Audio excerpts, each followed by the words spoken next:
សួស្តីទាំងអស់គ្នាថ្ងៃនេះខ្ញុំមានអវ៉ាន់ពិសេសមកជូនបងប្អូននេះគឺជា Xiaomi 17 Pro Max បងប្អូនណា Xiaomi 17 Pro Max អ្វីដែលពិសេសនោះគឺខ្ញុំឆ្លាញ់ទៅលើ skin ខាងក្រោយបងប្អូនណា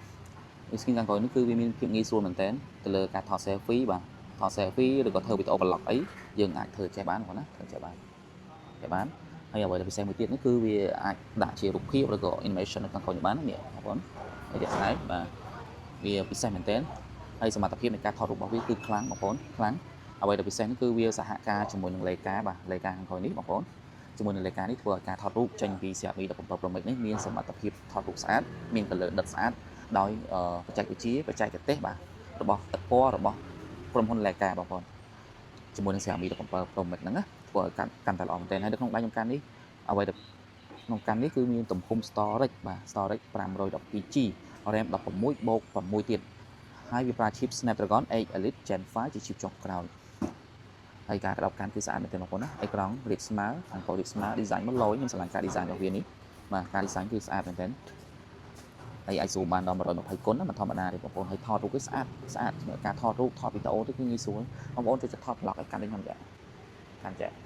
សួស្តីទាំងអស់គ្នាស្វាគមន៍អញ្ចឹងមកយើងអាចឃើញអាខ្នងវីដេអូខាងក្រោយនេះបងប្អូនណាវាឃើញខាងក្រោយហ្នឹងគឺល្អសម្រាប់ការប្រើប្រាស់ទូទៅល្អនេះបងប្អូនមើលរូបទៅនេះឃើញទេចាំឃើញនេះឃើញថតនៅនឹងបានអត់ហើយយើងចង់ដាក់វីដេអូក៏បាននេះវីដេអូចេញរូបសញ្ញាក្រហមនេះយើងចុចវីដេអូ record មកយើងអាចខាងក្រោយនេះយើងធ្វើគឺពិសេសមែនតើសម្រាប់ការប្រើប្រាស់ទូទៅគឺញាក់សាច់ទោះជាវា China version មែនប៉ុន្តែ China version ទៅលើ Xiaomi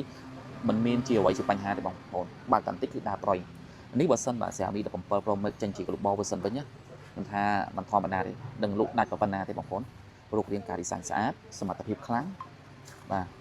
សមត្ថភាពខ្លាំងឥឡូវខ្ញុំសាកតេស្តថតរូបខ្លីៗតិចបងប្អូនអត់អាចថតទាំងអស់ទេព្រោះខ្ញុំអត់មានពេលថតច្រើនអញ្ចឹងណាបងប្អូនយើងគ្រាន់តែចង់បង្ហាញពីទូរស័ព្ទនេះជូនបងប្អូនបាទវាពិតជាល្អមែនតើតាមទៅគឺផ្លាច់មែនតើឥឡូវបងប្អូនផ្លាច់ហ្នឹងបាទអរគុណ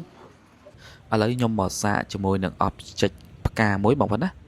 អត់មាន model ដូចគេទេបងប្អូនណាមានតែផ្កាទេដែលជា model របស់ខ្ញុំឥឡូវខ្ញុំថតមកគុណបងប្អូនណាឥឡូវ 2x optical zoom 5x optical zoom បងប្អូននេះគឺ 10x optical zoom បាទញាក់សាច់បងប្អូនណា color គឺឲ្យល្អមែនតើ detail បាទហើយសម្រាប់ទូរស័ព្ទនេះគឺ zoom បានដល់120គុណជាមួយនឹង Xiaomi 17 Pro Max បងប្អូនហើយវា zoom 120គុណគឺ zoom បានល្អណាបងប្អូនឥឡូវខ្ញុំសាក zoom ទៅខាងមុខបន្តិចចង់ដឹងថាវា zoom ល្អមែនតើអត់បាទគឺ zoom ល្អមែនតើបងប្អូនណា zoom គឺច្បាស់ឃើញ detail ល្អប៉ុន្តែវាមិនអាចឲ្យ detail បាន 100% ទេវាគ្រាន់ថាឲ្យយើងដឹងថាឧបសគ្គខាងមុខវាជាអ្វីចឹងណាតែបើឲ្យដឹង 100% គឺមិនអាចទេបងប្អូនបាទឥឡូវខ្ញុំចូលទៅមើលរូបភាពដែលខ្ញុំបានថតនេះបាទនេះគឺជា 10x optical zoom ជាមួយនឹង object ផ្កាមើល object ផ្កាបងប្អូនណាភាក្រោយល្អមែនតើនេះគឺ 5x optical zoom បាទ 5x optical zoom នេះក៏ញាក់សាច់ដែរបងប្អូនណាបងប្អូនមើលទៅរូបភាពបាទនេះគឺ 2x optical zoom បាទ 2x optical zoom នេះក៏ល្អ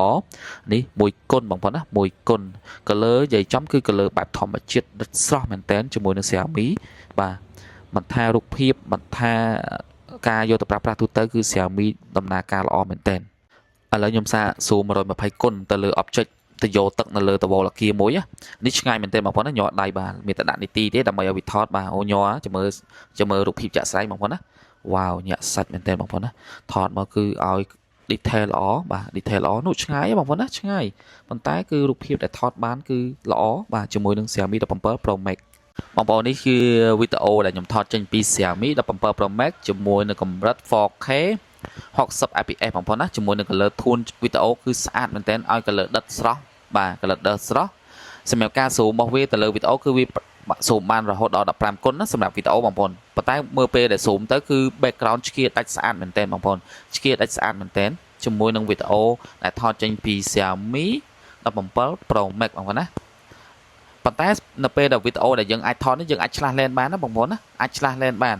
វីដេអូរបស់វាគឺវាអាចឆ្លាស់ឡែនបានបងប្អូនណាពេលដែលកំពុងតែថតវីដេអូអញ្ចឹងយើងគឺអាចឆ្លាស់ឡែនទៅមុខទៅក្រោយបានបងប្អូនលយមែនទែនបាទមានថា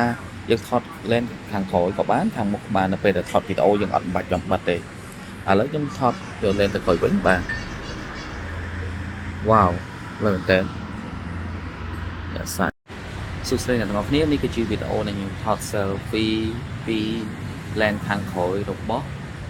Xiaomi 17បាទ Xiaomi 17 Pro Max បងប្អូន Xiaomi 17 Pro Max នេះថតទៅបងប្អូននេះ នេះវីដេអូដែលខ្ញុំថតពីក្រោយអញ្ចឹងណាថតពីក្រោយបាទសាមីរបស់បងប្រុសមែនគុណភាពមែនតើបងប្អូនពេលដែលយើងធ្វើអញ្ចឹងគឺវាងាយស្រួលក្នុងការថតប្លុកមែនតើនេះវីដេអូនេះគឺអែមបងប្អូនណាអែមមែនតើគឺថតមកវាសាច់មកវាដែរហ្នឹងណាវ៉ាធម្មតាយើងអាចធ្វើប្លុកហើយយើងអាចមើលឃើញខ្លួនឯងយើងអាចមើលខ្លួនឯងឃើញច្បាស់បងប្អូនបាទធម្មតាបងប្អូនមើលចាក់ស្ដែងមកអូញាក់សាច់សក់ក្បាលខ្ញុំបាទសក់នឹងកញ្ញាញបងប្អូនណាសពងនេះសពកមន់អញ្ចឹងបាទអរគុណនេះជាវីដេអូ selfie ខាងមុខបងប្អូនណា selfie ខាងមុខរបស់ Xiaomi 17 Pro Max បងប្អូនសក់មិនស្រូវខ្លាំងមែនទែនហើយរួញទៀតណាបាទ selfie ខាងមុខគឺកាមេរ៉ាល្អស្អាតមែនទែនបងប្អូនណាតើតងជាមួយសមត្ថភាពនៃការថតរូបចេញពីមុខនេះគឺអែមខ្ញុំអត់បាច់បណ្ដាយបងប្អូនយើងអាចឡើងបានយើងចង់ដឹងរូបហ្នឹងក៏បានងាកចាស់ទៅបាទ smooth បើសិនបើបងប្អូនមានដំណើរការអាចឆាតតាក់ទងបានណាអរគុណច្រើនជំរាបលាអ្នកទាំងអស់គ្នាអរគុណបាយបាយ